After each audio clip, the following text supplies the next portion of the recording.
Hey there. Happy Sunday afternoon. Coming to you because feeling inspired to keep clarifying about yoga.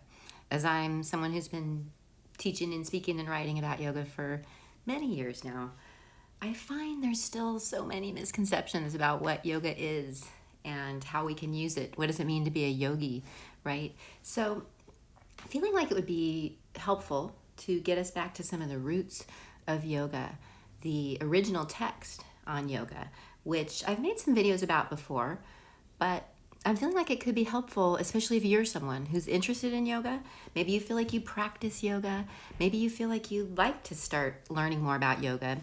Maybe you're many years into your yoga practice and you've studied the Yoga Sutras before, or maybe you never have. So I thought I'd start talking about this some more because the Yoga Sutras is a book, a text that was the original text that is said to be written on yoga. And believe it or not, there are no poses in the book. It's not a book about exercises, and that really just reminds us that yoga was never meant to be just a system of exercises.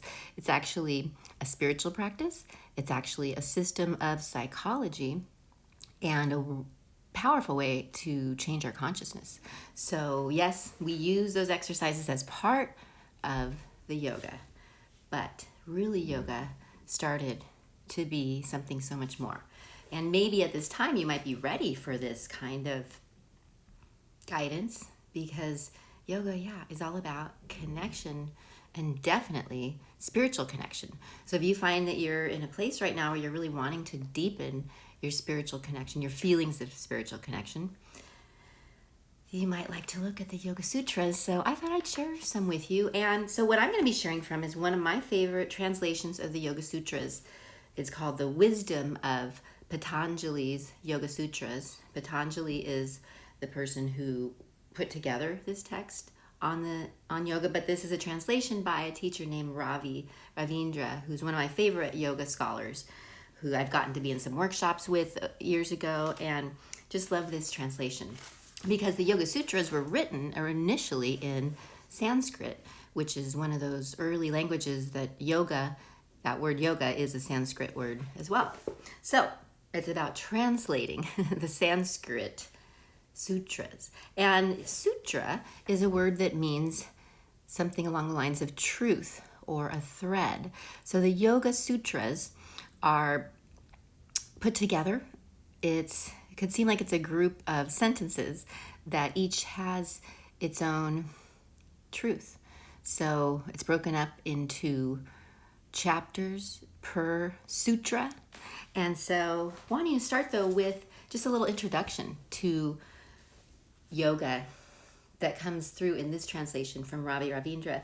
So he talks about, starting with throughout history, there's only been one serious concern of all spiritual searchers. How can our whole being be in harmony with the universal truth? So he says, this is not only a question for the mind, it's a question of figuring out the truth. It's also, or he says it's not a question of figuring out the truth, but it's a central question of our life, right? So this truth has been called many things, whether it's God, Allah, the Holy Spirit, the absolute, ultimate reality, the sacred, or simply that. There are many other names, but none of these capture the real, is the way that this author describes it. The Tao Te Ching, that talks about this same concept, says that the Tao that can be named is not the eternal Tao, right? So even to try to put a name to it, perhaps, is futile. But yes, all of these spiritual traditions point to a reality, right, that exists and that maybe can't be expressed fully in words. And that's where even it's helpful to study different traditions to keep getting more of an understanding of what this is for us. And so really, that's what our practices of yoga are built to be about, helping us develop some ways to connect. And I love that this author, Ravi, says the place where each one of us is right now is filled with the Holy Spirit or the Buddha mind or the presence of God or whatever we want to call it, right? So in general, we don't experience this, but if we had a properly tuned instrument, right, as we become more of a properly tuned instrument, then we would be more in touch with the absolute. And what does tuned mean? More rightly aligned, more truly sensitive, right? So that's what we're going for in our yoga practices, perspectives, and psychology, is tuning ourselves so that we can be more aware, more tapped in, tuned in to this spiritual presence of life, right? And interestingly, the Eastern traditions are some of the traditions that have always talked about that this presence is something that's both within us and around us, and that we are that, right? And so really what yoga is a chance to help ourselves become more and more transparent to this reality, right? Which is always present and everywhere. And this is what we're going for in our yoga. So also this realization that some of the freedom that comes from our yoga, because it is something that's helping us self-reflect, self-study, and even get more and more clear with our use of our attention, right, and our focus. So this can also lead to a progressive freedom, not for myself, but from myself, right? And then when the mind can become a proper instrument of perception, and then can act more in service of spirit, the God, the universe, right? Whatever we call it. So it's definitely intended to be a place for us to do that, for a cultivation of a steady and impartial attention, and also a growing discernment, right? So that we can start to distinguish what is that is more like holy, spiritual, godly within us, when thoughts that are coming through, what is more of a spiritual nature and what is not so much, right? So all of these ways that we're honing our attention, that's where attention is really one of the biggest things we're working on with any form of yoga. So just a little bit more from this book, because I love it so much. It really just reminds us that the Yoga Sutras, this text that we're studying, is said to be the earliest known systematic statement of what yoga is, and that it's a practical psychology with philosophical insights, right? So you don't hear anything about exercises in there. Yoga is a system of psychology. It's a system of philosophical insights, right?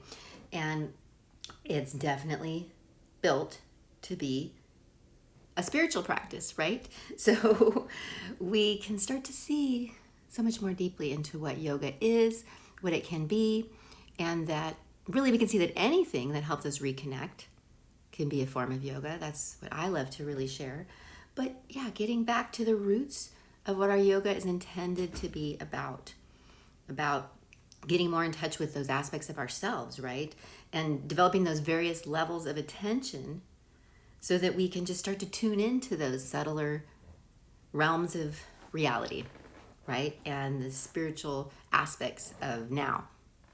And so just wanting to introduce you like that as a start, and looking forward to sharing more with you from the Yoga Sutras, but just helping us all remember that these practices of yoga, which are a lot about the perspectives and the psychology, right?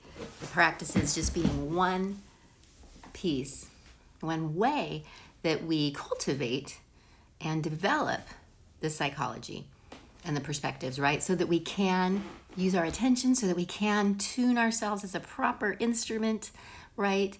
To tune into that magical spiritual presence that's always within us and around us, and get more tuned to be receptive to that realm, that aspect of ourselves, that aspect of life around us. So yoga, definitely a spiritual practice. Hope that's helpful as we just start dipping into the Yoga Sutras. And yeah, just wanting to share as you might be growing your awareness, your practices, your love of yoga, and just wanted to make sure we know more about the roots of it, right? And that sure, you can love those exercises and they're an amazing part of the yoga, but that deeper down, yoga is intended to be about this more cultivating of our attention and our energy so that we can be more properly tuned to tune into that spiritual aspect. So I hope that's helpful for you guys on this Sunday. Thanks for joining me. Namaste.